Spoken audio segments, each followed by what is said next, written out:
हाँ जी, good morning students. ਅੱਜ ਆਪਾਂ ਪੰਜਾਬ ਟੈਟ 2021 ਜੋ ਕਿ 24 ਦਸੰਬਰ ਨੂੰ ਹੋਣ ਜਾ ਰਿਹਾ। ਸਭ ਤੋਂ ਪਹਿਲੀ ਗੱਲ ਉਹਦੀ ਜਿਹੜੀ ਡੇਟ ਹੈ ਫਾਰਮ ਭਰਨ ਦੀ ਐਕਸਟੈਂਡ ਹੋ ਗਈ, 8 ਦਸੰਬਰ ਹੋ ਗਈ। ਅਤੇ ਅੱਜ ਉਹਦੇ ਲਈ ਚਾਈਲਡ ਡਿਵੈਲਪਮੈਂਟ ਦਾ ਇੱਕ ਟੌਪਿਕ ਲੈ ਕੇ ਆਏ ਹਾਂ। ਮੇਨ ਜਿਹੜਾ ਟੌਪਿਕ ਹੈ ਜਿਹਦੇ ਵਿੱਚੋਂ 2 ਤੋਂ 3 ਕੁਐਸਚਨ ਜ਼ਿਆਦਾ ਵੀ ਆ ਸਕਦੇ ਨੇ, ਇਹਦੇ ਵਿੱਚੋਂ ਬਹੁਤ ਜ਼ਿਆਦਾ ਕੁਐਸਚਨ ਆਉਂਦੇ ਨੇ। ਜੌਨ ਪਿਗਟ ਜਿਹੜਾ ਸੀਗਾ, ਇਹਨੂੰ ਪਿਆਜੇ ਵੀ ਕਹਿੰਦੇ ਨੇ ਪੰਜਾਬੀ 'ਚ। ਜੌਨ ਪਿਗਟ ਜਿਹੜਾ ਸੀ, ਇਹਦੀ ਥਿਊਰੀ ਆਫ ਕੋਗਨੇਟਿਵ ਡਿਵੈਲਪਮੈਂਟ, ਪਹਿਲੀ ਗੱਲ ਤਾਂ ਇਹਦੀ ਥਿਊਰੀ ਦਾ ਨਾਮ ਕੀ ਸੀ ਇਹ ਪਤਾ ਹੋਣਾ ਚਾਹੀਦਾ। ਥਿਊਰੀ ਆਫ ਕੋਗਨੇਟਿਵ ਡਿਵੈਲਪਮੈਂਟ ਜਿਹੜੀ ਥਿਊਰੀ ਸੀਗੀ ਉਹ ਜੌਨ ਪਿਆਜੇ ਦੀ ਸੀਗੀ, ਜਿਹਨੂੰ ਜੌਨ ਪਿਗਟ ਕਹਿੰਦੇ ਨੇ। ਪਹਿਲਾ ਕੁਐਸਚਨ ਤਾਂ ਇੱਥੋਂ ਹੀ ਬਣ ਗਿਆ। ਦੂਜਾ ਕੁਐਸਚਨ ਆ ਗਿਆ ਵੀ ਇਹ ਕਿੱਥੋਂ ਦਾ ਰਹਿਣ ਵਾਲਾ ਸੀਗਾ, ਸਵਿਟਜ਼ਰਲੈਂਡ ਦਾ। ਫਿਰ ਮੈਂ ਸਾਰਾ ਪੜ੍ਹ ਕੇ ਦੱਸਦਾ ਤੁਹਾਨੂੰ, ਜਿੱਥੇ ਕਿਸੇ ਨੂੰ ਕੋਈ ਪ੍ਰੋਬਲਮ ਆਈ ਤੁਸੀਂ ਪੁੱਛ ਸਕਦੇ ਹੋ ਕਮੈਂਟ ਦੇ ਵਿੱਚ, ਜਾਂ ਜੇ ਕਿਸੇ ਨੇ ਇਹਦੀ PDF ਲੈਣੀ ਆ ਤਾਂ ਤੁਹਾਨੂੰ WhatsApp ਨੰਬਰ ਹੈ ਮੇਰਾ, ਉਹ 'ਤੇ ਤੁਸੀਂ ਮੈਸੇਜ ਕਰ ਸਕਦੇ ਹੋ। ਆਹ ਨੰਬਰ ਹੈ, ਆਪਾਂ ਤੁਹਾਨੂੰ PDF ਵੀ ਦੇ ਦਾਂਗੇ ਫ੍ਰੀ ਆਫ ਕਾਸਟ, ਕੋਈ ਪੈਸਾ ਨਹੀਂ। ਇਹਦੇ ਵਿੱਚ ਕੀ ਆ ਦੱਸਿਆ ਗਿਆ ਵੀ ਜਿਹੜਾ ਜੌਨ ਪਿਗਟ ਹੈ ਉਹਨੇ 40 ਸਾਲ ਬੱਚਿਆਂ ਦੇ ਵਿਕਾਸ ਸੰਬੰਧੀ ਖੋਜ ਦਾ ਕੰਮ ਕੀਤਾ। ਇਹਦਾ ਜਿਹੜਾ ਇਹ ਸਿਧਾਂਤ ਸੀ ਇਹ 3 ਧਾਰਨਾਵਾਂ 'ਤੇ ਆਧਾਰਿਤ ਸੀ। ਪਹਿਲੀ ਗੱਲ ਤਾਂ ਇਹ ਪਤਾ ਹੋਣਾ ਚਾਹੀਦਾ ਕਿੰਨੀਆਂ ਧਾਰਨਾਵਾਂ 'ਤੇ ਆਧਾਰਿਤ ਸੀਗਾ, 3 ਧਾਰਨਾਵਾਂ 'ਤੇ। ਪਹਿਲਾ ਕੁਐਸਚਨ ਇਹ ਹੋ ਗਿਆ। ਦੂਸਰਾ ਹੋ ਗਿਆ ਕਿੱਥੋਂ ਦਾ ਰਹਿਣ ਵਾਲਾ ਸੀਗਾ। ਤੀਸਰਾ ਕੁਐਸਚਨ ਆ ਗਿਆ ਕਿੰਨੀਆਂ ਧਾਰਨਾਵਾਂ 'ਤੇ ਆਧਾਰਿਤ ਸੀਗਾ, 3 ਧਾਰਨਾਵਾਂ 'ਤੇ। ਪਹਿਲੀ ਕੀ ਸੀਗੀ, ਸਾਰੇ ਮਨੁੱਖੀ ਜੀਵ ਇੱਕ ਕ੍ਰਮਵਾਰ ਪੜਾਵਾਂ ਵਿੱਚੋਂ ਗੁਜ਼ਰਦੇ ਹਨ, ਵੀ ਹਰ ਇੱਕ ਜਿਹੜਾ ਐਵਰੀ ਪਰਸਨ ਹੈ ਉਹ ਅਲੱਗ-ਅਲੱਗ ਫੇਜ਼ ਦੇ ਵਿੱਚੋਂ ਗੁਜ਼ਰਦਾ ਹੈ ਪੂਰੀ ਲਾਈਫ ਦੇ ਵਿੱਚ।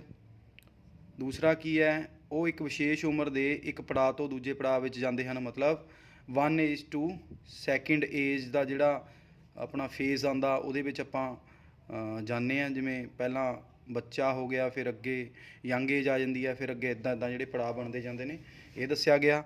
ਤੀਸਰਾ, ਅਜਿਹੀ ਪ੍ਰਗਤੀ ਦਾ ਸਿਲਸਿਲਾ ਨਿਰੰਤਰ ਚੱਲਦਾ ਰਹਿੰਦਾ ਹੈ, ਬਦਲਦਾ ਨਹੀਂ, ਮਤਲਬ ਇਹ ਜਿਹੜਾ ਪ੍ਰੋਸੈਸ ਹੈ ਇਹ ਕੰਟੀਨਿਊਸ ਪ੍ਰੋਸੈਸ ਹੈ, ਨੈਵਰ ਚੇਂਜ, ਇਹ ਕਦੇ ਵੀ ਬਦਲਦਾ ਨਹੀਂ। ਜੌਨ ਪਿਗਟ ਜਿਹੜਾ ਸੀਗਾ ਉਹਦੇ ਅਨੁਸਾਰ 3 ਪ੍ਰਕਿਰਿਆਵਾਂ ਹੁੰਦੀਆਂ ਨੇ। ਇਹ ਇੱਥੋਂ ਜਿਹੜਾ ਕੁਐਸਚਨ ਹੈ ਨਾ, ਇਹ ਯਾਦ ਰੱਖਣਾ ਵੀ ਇੱਥੋਂ ਕੁਐਸਚਨ ਬਹੁਤ ਜ਼ਿਆਦਾ ਪੁੱਛਿਆ ਜਾਂਦਾ, ਬਹੁਤ ਬੱਚੇ ਗਲਤ ਕਰਦੇ ਨੇ। 3 ਪ੍ਰਕਿਰਿਆਵਾਂ ਹੁੰਦੀਆਂ ਕਿਹੜੀਆਂ ਨੇ? ਇੱਕ ਹੁੰਦੀ ਹੈ ਅਸੈਸੀਮੀਲੇਸ਼ਨ, ਅਕੋਮੋਡੇਸ਼ਨ, ਇਕੁਲੈਬਰੇਸ਼ਨ। ਇਹ ਸੀਰੀਅਲ ਆਰਡਰ 'ਚ ਨੇ, ਪਹਿਲਾਂ ਇਹ ਆਉਂਦੀ ਹੈ, ਫਿਰ ਦੂਜੇ ਨੰਬਰ 'ਤੇ ਇਹ, ਤੀਜੇ ਨੰਬਰ 'ਤੇ ਇਹ। ਪੰਜਾਬੀ 'ਚ ਆਤਮ ਸਾਤਮੀਕਰਨ, ਮੇਲ ਮਿਲਾਪ, ਸੰਤੁਲਨ। ਪਹਿਲਾਂ ਇਹ ਆਉਂਦਾ, ਦੂਜਾ ਇਹ ਆਉਂਦਾ, ਤੀਜਾ ਇਹ ਆਉਂਦਾ। ਤੁਹਾਨੂੰ ਪੁੱਛਿਆ ਜਾ ਸਕਦਾ ਵੀ ਪ੍ਰਕਿਰਿਆਵਾਂ ਦੇ ਵਿੱਚ ਤੀਜੇ ਨੰਬਰ ਵਾਲੀ ਕਿਹੜੀ ਹੈ, ਦੂਜੇ ਵਾਲੀ ਕਿਹੜੀ ਹੈ, ਪਹਿਲੇ ਵਾਲੀ ਕਿਹੜੀ ਹੈ। ਫਿਰ ਤੁਹਾਨੂੰ ਦੱਸਦੇ ਹਾਂ ਵੀ ਇਹ ਹੁੰਦੀਆਂ ਕੀ ਨੇ, ਕੱਲੀਆਂ ਮੈਂ ਦੱਸੂਗਾ ਪੜ੍ਹ ਕੇ। ਸਭ ਤੋਂ ਪਹਿਲੀ ਜਿਹੜੀ ਹੈ ਉਹ ਹੈਗੀ ਅਸੈਸੀਮੀਲੇਸ਼ਨ। ਇਹਦੇ ਅਧੀਨ ਜਿਹੜਾ ਵਰਤਮਾਨ ਗਿਆਨ ਹੈ, ਵਰਤਮਾਨ ਗਿਆਨ ਮਤਲਬ ਪ੍ਰੈਜੈਂਟ ਜਿਹੜੀ ਨੌਲੇਜ ਹੈ ਉਹਨੂੰ ਸਕੀਮਾ ਆਖਿਆ ਜਾਂਦਾ। ਸਕੀਮਾ ਵੀ ਪੁੱਛਿਆ ਜਾ ਸਕਦਾ। ਜਿਹੜਾ ਸਕੀਮਾ ਹੈ ਇਹਦਾ ਕੁਐਸਚਨ ਆਇਆ ਹੋਇਆ, ਸਕੀਮਾ ਕਿਹੜੇ ਕਹਿ ਲਓ ਵੀ ਸਾਈਕੋਲੋਜਿਸਟ ਨੇ ਯੂਜ਼ ਕੀਤਾ ਵਰਡ, ਇਹ ਪਿਗਟ ਨੇ ਯੂਜ਼ ਕੀਤਾ, ਅਤੇ ਕਿਹਦੇ ਵਿੱਚ ਯੂਜ਼ ਕੀਤਾ ਆਪਾਂ ਨੂੰ ਪਤਾ ਹੋਣਾ ਚਾਹੀਦਾ, ਅਸੈਸੀਮੀਲੇਸ਼ਨ ਦੇ ਵਿੱਚ ਯੂਜ਼ ਕੀਤਾ ਸਕੀਮਾ। ਸਕੀਮਾ ਹੈ ਕੀ ਹੈ? ਵਰਤਮਾਨ ਗਿਆਨ ਜਿਹੜਾ ਹੈ, ਪ੍ਰੈਜੈਂਟ ਨੌਲੇਜ ਹੈ, ਉਹਨੂੰ ਸਕੀਮਾ ਆਖਿਆ ਜਾਂਦਾ ਹੈ। ਨਵੇਂ ਗਿਆਨ ਅਤੇ ਨਵੀਆਂ ਜਾਣਕਾਰੀਆਂ ਜਿਹੜੀਆਂ ਨੇ ਉਹਨਾਂ ਨੂੰ ਜੋੜਨਾ ਇਹਦੇ ਵਿੱਚ ਸ਼ਾਮਲ ਹੈ। ਸਕੀਮਾ ਕੀ ਚੀਜ਼ ਹੈ, ਅੱਗੇ ਪੜ੍ਹਦੇ ਹਾਂ। ਹਰੇਕ ਪ੍ਰਾਣੀ ਜਿਸ ਵਿੱਚ ਚਿੰਤਨ ਸ਼ਕਤੀ ਹੈ ਦੇ ਲਈ ਨਿਯਮਾਂ ਦਾ ਅਜਿਹਾ ਸਮੂਹ ਹੈ। ਕਹਿੰਦਾ ਹਰ ਇੱਕ ਪਰਸਨ ਜਿਹਦੇ ਵਿੱਚ ਜਿਹੜੀ ਚਿੰਤਨ ਸ਼ਕਤੀ ਦਾ ਮਤਲਬ ਕੀ ਹੋ ਗਿਆ, ਸੋਚਣ ਵਾਲੀ ਪਾਵਰ ਜਿਹੜੀ ਹੈ, ਉਹਦੇ ਲਈ ਇੱਕ ਨਿਯਮਾਂ ਦਾ ਇੱਕ ਸਮੂਹ ਹੈ, ਲਿਪੀ ਕਹਿ ਦਿੰਦੇ ਆਪਾਂ, ਇੱਕ ਸਮੂਹ ਹੈ ਜਿਸ ਦੁਆਰਾ ਹਰ ਰੋਜ਼ ਆਪਣੇ ਵਾਤਾਵਰਣ ਦੀ ਵਿਆਖਿਆ ਕਰਦਾ ਹੈ। ਨਿਯਮਾਂ ਦੇ ਸਮੂਹ ਨੂੰ ਕੀ ਕਿਹਾ ਜਾਂਦਾ ਹੈ? ਸਕੀਮਾ ਜਾਂ ਸਕ੍ਰਿਪਟ ਕਿਹਾ ਜਾਂਦਾ ਹੈ। ਹਰੇਕ ਪ੍ਰਾਣੀ ਜਿਹਦੇ ਵਿੱਚ ਚਿੰਤਨ ਸ਼ਕਤੀ, ਸੋਚਣ ਦੀ ਸ਼ਕਤੀ ਹੈ ਦੇ ਲਈ ਇੱਕ ਨਿਯਮਾਂ ਦਾ ਇੱਕ ਸਮੂਹ ਬਣਾਇਆ ਗਿਆ ਹੈ, ਜਿਸ ਦੁਆਰਾ ਉਹ ਹਰ ਰੋਜ਼ ਆਪਣੇ ਵਾਤਾਵਰਣ ਦੀ ਵਿਆਖਿਆ ਕਰਦਾ ਹੈ। ਇਸ ਨੂੰ ਕੀ ਕਿਹਾ ਜਾਂਦਾ ਹੈ? ਸਕੀਮਾ ਜਾਂ ਸਕ੍ਰਿਪਟ। ਇਹ ਯਾਦ ਰੱਖਣਾ। ਸਕੀਮਾ ਕਿਹਦੇ ਅੰਡਰ ਆਉਂਦਾ ਹੈ? ਅਸੈਸੀਮੀਲੇਸ਼ਨ ਦੇ ਅੰਡਰ ਆਉਂਦਾ ਹੈ। ਕਿਹਨੇ ਕਿਹਾ? ਪਿਗਟ ਨੇ ਕਿਹਾ। ਫਿਰ ਆ ਗਿਆ ਅਸੈਸੀਮੀਲੇਸ਼ਨ ਹੁੰਦਾ ਕੀ ਹੈ। ਅਸੈਸੀਮੀਲੇਸ਼ਨ ਪੜ੍ਹਦੇ ਹਾਂ ਹੁਣ ਕੀ ਹੁੰਦਾ। ਅਸੈਸੀਮੀਲੇਸ਼ਨ ਕੀ ਹੈ? ਨਵੀਂ ਜਾਣਕਾਰੀ ਇਕੱਠੀ ਕਰਨਾ ਅਤੇ ਉਹਨਾਂ ਦਾ ਵਰਗੀਕਰਨ ਕਰਨਾ, ਇਹਨੂੰ ਅਸੈਸੀਮੀਲੇਸ਼ਨ ਕਹਿੰਦੇ ਨੇ। ਜਦੋਂ ਕੋਈ ਨਵੀਂ ਜਾਣਕਾਰੀ ਸਾਹਮਣੇ ਆਉਂਦੀ ਹੈ, ਇਹ ਗੱਲ ਯਾਦ ਰੱਖਣੀ ਹੈ, ਪਹਿਲਾਂ ਤਾਂ ਨਵੀਆਂ ਜਾਣਕਾਰੀਆਂ ਇਕੱਠੀਆਂ ਕਰਨਾ ਅਤੇ ਉਹਨਾਂ ਦਾ ਵਰਗੀਕਰਨ ਕਰਨਾ, ਅਲੱਗ-ਅਲੱਗ ਫੇਜ਼ ਦੇ ਵਿੱਚ ਰੱਖਣਾ, ਉਹਨਾਂ ਨੂੰ ਅਸੈਸੀਮੀਲੇਸ਼ਨ ਕਹਿੰਦੇ ਨੇ। ਜਦੋਂ ਕੋਈ ਨਵੀਂ ਜਾਣਕਾਰੀ ਸਾਹਮਣੇ ਆ ਜਾਂਦੀ ਹੈ, ਉਹਨੂੰ ਮੌਜੂਦਾ ਸਕੀਮਾ ਜਿਸ ਦਾ ਅਸੈਸੀਮੀਲੇਸ਼ਨ ਹੋ ਚੁੱਕਿਆ, ਜਿਹਦੀ ਜਾਂਚ ਪੜਤਾਲ ਹੋ ਚੁੱਕੀ ਹੈ, ਵਿੱਚ ਸ਼ਾਮਲ ਹੋ ਜਾਂਦੀ ਹੈ, ਉਹ 'ਚ ਸ਼ਾਮਲ ਹੋ ਜਾਂਦੀ ਹੈ। ਪਰ ਜਿਹੜੀ ਨਵੀਂ ਜਾਣਕਾਰੀ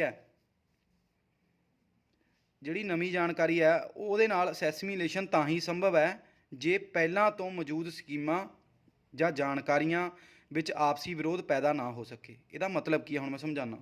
ਅਸੈਸੀਮੀਲੇਸ਼ਨ ਕੀ ਹੈ? ਪਹਿਲੀ ਗੱਲ ਤਾਂ ਨਵੀਆਂ ਜਾਣਕਾਰੀਆਂ ਇਕੱਠੀਆਂ ਕਰਨਾ, ਉਹਨਾਂ ਦਾ ਵਰਗੀਕਰਨ ਕਰਨਾ।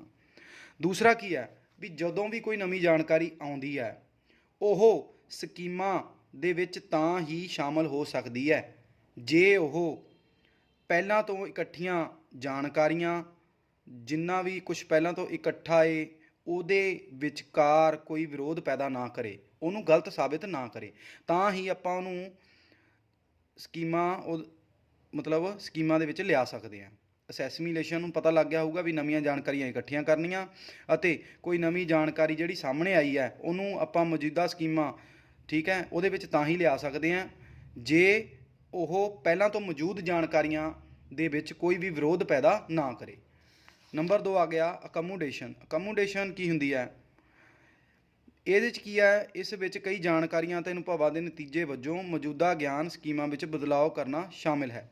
ਹੁਣ ਦੇਖੋ, ਪਿਛਲੇ 'ਚ ਆਪਾਂ ਕੀ ਕਰਿਆ ਵੀ ਕੋਈ ਵੀ ਨਵੀਂ ਜਾਣਕਾਰੀ ਜਿਹੜੀ ਆਈ ਹੈ ਉਹ ਤਾਂ ਹੀ ਸ਼ਾਮਿਲ ਕਰ ਸਕਦੇ ਹਾਂ ਜੇ ਕੋਈ ਵਿਰੋਧ ਨਾ ਪੈਦਾ ਕਰ ਸਕੇ। ਇਹਦੇ 'ਚ ਕੀ ਹੈ ਵੀ ਜਦੋਂ ਕੋਈ ਨਵੀਂ ਜਾਣਕਾਰੀ ਆ ਗਈ, ਪਤਾ ਲੱਗ ਗਿਆ ਵੀ ਵਿਰੋਧ ਪੈਦਾ ਕਰ ਰਹੀ ਹੈ, ਆਪਾਂ ਉਹਨੂੰ ਠੀਕ ਕਰ ਸਕੀਏ, ਉਹਨੂੰ ਕਹਿੰਦੇ ਨੇ ਅਕਮੋਡੇਸ਼ਨ। ਬਾਕੀ ਇਹ ਲਿਖਿਆ ਹੋਇਆ ਸਾਰਾ, ਜਿਵੇਂ ਜਿਵੇਂ ਬਦਲਾਅ ਆਉਂਦੇ ਹਨ, ਕਹਿੰਦਾ ਬੱਚਾ ਆਪਣੇ ਨੇੜੇ ਤੇੜੇ ਦੇ ਪੇਚੀਦਾ ਦੁਨੀਆ ਨੂੰ ਸਮਝਣ ਦੇ ਮੁਕੰਮਲ ਹੋ ਜਾਂਦਾ ਹੈ। ਇਹ ਸਾਰਾ ਇਹਦੇ ਵਿੱਚ ਆ ਜਾਂਦਾ। ਮੇਨਲੀ ਇਹ ਆ ਵੀ ਜੇ ਕੋਈ ਵਿਰੋਧ ਹੁੰਦਾ ਤਾਂ ਉਹਨੂੰ ਕਿਵੇਂ ਸਿੱਧਾ ਕੀਤਾ ਜਾ ਸਕਦਾ, ਅਕਮੋਡੇਸ਼ਨ 'ਚ ਆ ਜਾਂਦਾ। ਇਕੁਲੈਬਰੇਸ਼ਨ ਕੀ ਹੁੰਦੀ ਹੈ? ਇਸ ਸਥਿਤੀ ਵਿੱਚ ਕਹਿੰਦਾ ਮਨ ਆਪਣੇ ਵਾਤਾਵਰਨ ਪ੍ਰਤੀ ਕੋਈ ਆਪਸੀ ਵਿਰੋਧ ਨਹੀਂ ਆਉਂਦਾ। ਇਹਦੇ ਵਿੱਚ ਕੀ ਆ ਵੀ ਕੋਈ ਵਿਰੋਧ ਆਉਂਦਾ ਹੀ ਨਹੀਂ। ਇਕੁਲੈਬਰੇਸ਼ਨ ਕੀ ਆ? ਜਦੋਂ ਸਾਰਾ ਕੁਝ ਸਮਤੁਲ ਹੋ ਜਾਂਦਾ, ਸਾਰੀਆਂ ਕੰਡੀਸ਼ਨਸ ਸੈਟੀਸਫਾਈ ਹੋ ਜਾਂਦੀਆਂ ਨੇ, ਕੋਈ ਵਿਰੋਧ ਹੀ ਨਹੀਂ ਆਉਂਦਾ, ਕੋਈ ਕਿਸੇ ਨੂੰ ਅਗੇਂਸਟ ਨਹੀਂ ਜਾਂਦਾ, ਉਹਨੂੰ ਇਕੁਲੈਬਰੇਸ਼ਨ ਕਹਿੰਦੇ ਨੇ।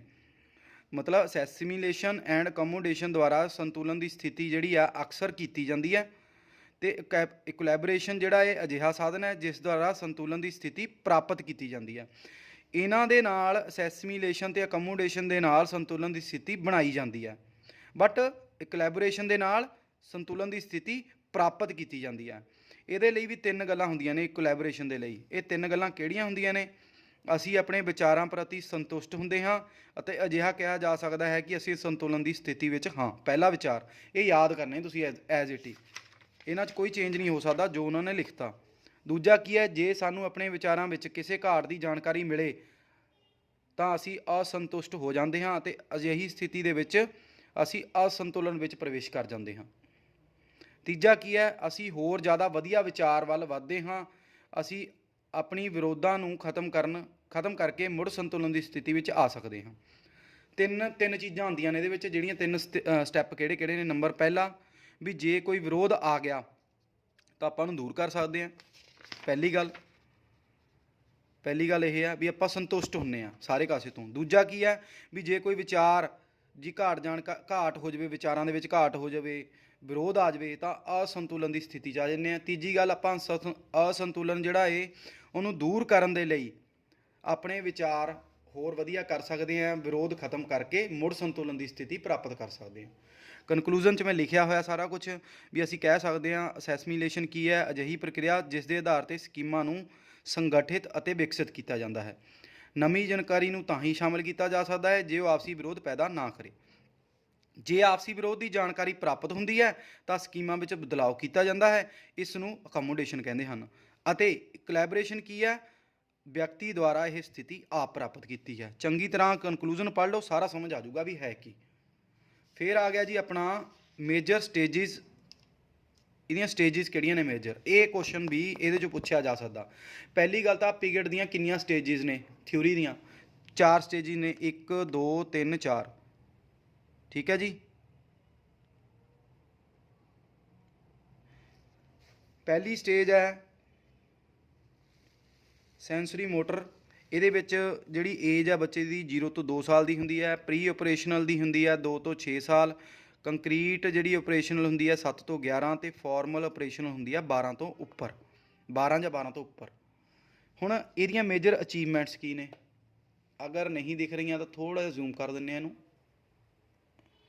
ਮੇਜਰ ਅਚੀਵਮੈਂਟ ਕੀ ਨੇ, ਪਹਿਲੀ ਇਹਦੇ ਵਿੱਚ ਜਿਹੜਾ ਕਹਿੰਦਾ the infant knows the world through their movements, ਵੀ ਜਿਹੜਾ ਬੱਚਾ ਏ ਸਮਾਜ ਨੂੰ ਆਪਣੀਆਂ ਮੂਵਮੈਂਟਸ ਦੇ ਨਾਲ ਜਾਣਨਾ ਸ਼ੁਰੂ ਕਰਦਾ ਹੈ। Child learn about the world through basic actions such as looking and listening, ਵੀ ਬੱਚਾ ਜਿਹੜਾ ਇਹ ਸਮਾਜ ਬਾਰੇ ਉਹਨਾਂ ਦੇ ਫੇਸ ਅਤੇ ਉਹਨਾਂ ਦੀ ਬੋਲਣ ਦੇ ਲਹਿਜੇ ਤੋਂ ਜਾਣਨ ਲੱਗ ਜਾਂਦਾ ਹੈ।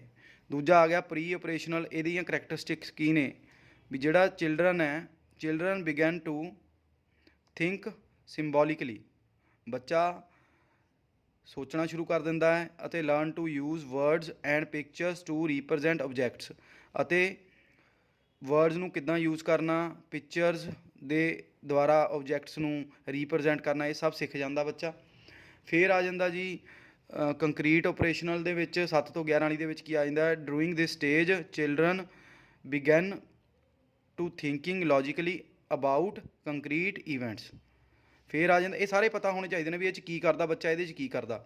ਫਿਰ 12 ਤੋਂ ਬਾਅਦ ਤੁਹਾਨੂੰ ਵੀ ਪਤਾ ਬੱਚਾ ਵੱਡਾ ਹੋ ਜਾਂਦਾ, ਫਿਰ ਉਹ ਥਿੰਕਿੰਗ ਕਰਨ ਲੱਗ ਜਾਂਦਾ, ਉਹਦੇ ਰਿਜ਼ਲਟ ਵੀ ਕੱਢਣ ਲੱਗ ਜਾਂਦਾ, ਹਾਈਪੋਥੀਸਿਸ ਬਣਾਉਣ ਲੱਗ ਜਾਂਦਾ। ਹਾਈਪੋਥੀਸਿਸ ਮਤਲਬ ਇੱਕ ਅਜੰਪਸ਼ਨ ਬਣਾਈ, ਇੱਕ ਚੀਜ਼ ਬਣਾਈ, ਉਹਦੇ ਅਗੇਂਸਟ ਕੀ ਕੀ ਹੋ ਸਕਦਾ ਉਹ ਸਾਰਾ ਕੁਝ ਉਹ ਬਣਾਉਣ ਲੱਗ ਜਾਂਦਾ ਬੱਚਾ। ਫਿਰ ਵੀ ਇੱਥੇ ਤੱਕ ਇਹ ਸਾਰਾ ਸੀਗਾ ਜੋ ਸਿੰਪਲ ਜਿਹਾ ਸੀ। ਬਾਕੀ ਆ ਦੇਖੋ, ਅਗਰ ਤੁਸੀਂ ਇਹਦਾ ਸਕਰੀਨਸ਼ਾਟ ਲੈ ਲਿਓ, ਆਪਾਂ ਤੁਹਾਡੇ ਲਈ ਇਹ ਵੀ ਕਰ ਦਿੰਦੇ ਹਾਂ। ਲਓ ਇੰਨਾ ਕੁ ਇਹ ਪੂਰਾ ਲਿਖਿਆ ਹੋਇਆ, ਪਹਿਲੀ ਆਪਰੇਸ਼ਨ ਬਾਰੇ, ਦੂਜੇ ਬਾਰੇ, ਫਿਰ ਆ ਗਿਆ ਜੀ ਥਰਡ ਐਂਡ ਫੋਰਥ, ਇਹਨਾਂ ਬਾਰੇ ਪੂਰਾ ਐਕਸਪਲੇਨ ਕੀਤਾ ਹੋਇਆ ਸਾਰਾ। ਇਹ ਜਿਹਨੇ ਪੜ੍ਹਨਾ ਖੁਦ ਪੜ੍ਹ ਸਕਦਾ। ਜੇ ਕੋਈ PDF ਲੈਣੀ ਹੈ ਤਾਂ PDF ਮੈਨੂੰ ਤੁਸੀਂ WhatsApp ਨੰਬਰ 'ਤੇ ਦੱਸ ਸਕਦੇ ਹੋ, ਮੈਂ ਤੁਹਾਨੂੰ PDF ਭੇਜ ਦੂੰਗਾ। ਫ੍ਰੀ ਆਫ ਕਾਸਟ ਹੈ, ਕੋਈ ਪੈਸਾ ਨਹੀਂ ਹੈਗਾ। ਬਸ ਇਹਦੇ ਬਦਲੇ ਅਗਰ ਤੁਹਾਨੂੰ ਵੀਡੀਓ ਜੇ ਵਧੀਆ ਲੱਗੀ ਹੋਵੇ ਤਾਂ ਸਾਡੇ ਚੈਨਲ ਨੂੰ ਸਬਸਕ੍ਰਾਈਬ ਕਰੋ, ਵੱਧ ਤੋਂ ਵੱਧ ਸ਼ੇਅਰ ਕਰੋ, ਵੀਡੀਓ ਨੂੰ ਲਾਈਕ ਕਰੋ, ਤਾਂ ਜੋ ਆਪਾਂ ਹੋਰ ਵੀ ਬੱਚਿਆਂ ਦੀ ਹੈਲਪ ਕਰ ਸਕੀਏ। Thank you, bye.